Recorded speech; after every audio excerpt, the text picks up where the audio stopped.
প্রতিটা গুনাহ বাবা, প্রতিটা গুনাহ, প্রতিটা পাপ, খোদার কসম আল্লাহর নবী বলছেন ওয়া ইন্নাল ফুজুরা ইয়াহদি ইলান নার।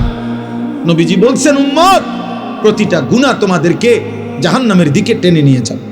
এই নারী ছবি, এই নাচ গান, এই অস্থিরতা, এই বেহায়াপনা, এই অসভ্যতা, এই নোংরামি, এই মদ জুয়া সুদ ঘুষ কিস্তি, আমাদের মা বোনেদের বেপর্দা জিন্দিগি। আহা, আপনাদের ঘরে এখন আর আপনারা নিজ চোখে দেখা আপনাদের এক এক মেয়ে, আপনাদের বোন, আপনাদের কন্যা, আপনাদের স্ত্রী বেসামাল বেসামাল,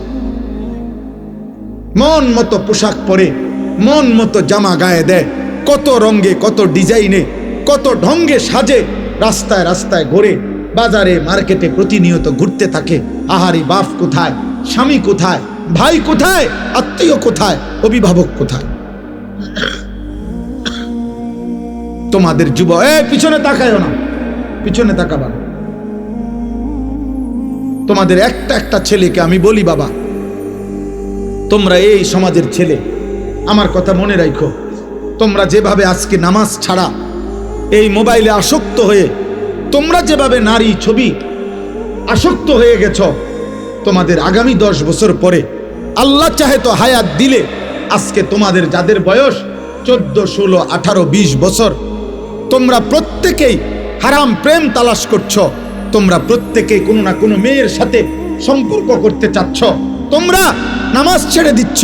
আমার আব্বা মনে রাখো, আগামী 10 বছর পরে, আগামী 15 বছর পরে হতে পারে তোমাদের তখন বিয়ের প্রয়োজন হবে, তোমার বোনেরও বিয়ে দিতে হবে, তোমারও বিয়ে করতে হবে। পবিত্র স্বামী তোমার বোনের জন্য একটা নেককার পবিত্র ছেলে কই বাবা, তোমার জন্য একটা চরিত্রবান মেয়ে কই পাইবা? তোমরাই তো তোমাদের সমাজ শেষ করে দিচ্ছ। আমার কথা হাসি দিয়ে উড়াই দিও না, একজনও ভাইব, একজন। তোমার সমাজ তো তুমি, তোমার যদি কোনোদিন এক ওয়াক্ত নামাজ পড়তে মন না চায়, তো তোমার সমাজের বাকি ছেলেদের কি অবস্থা?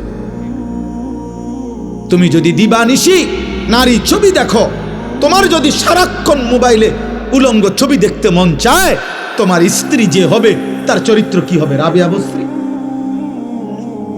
তোমার বোনের যে স্বামী হবে, ওর চরিত্র কি হবে?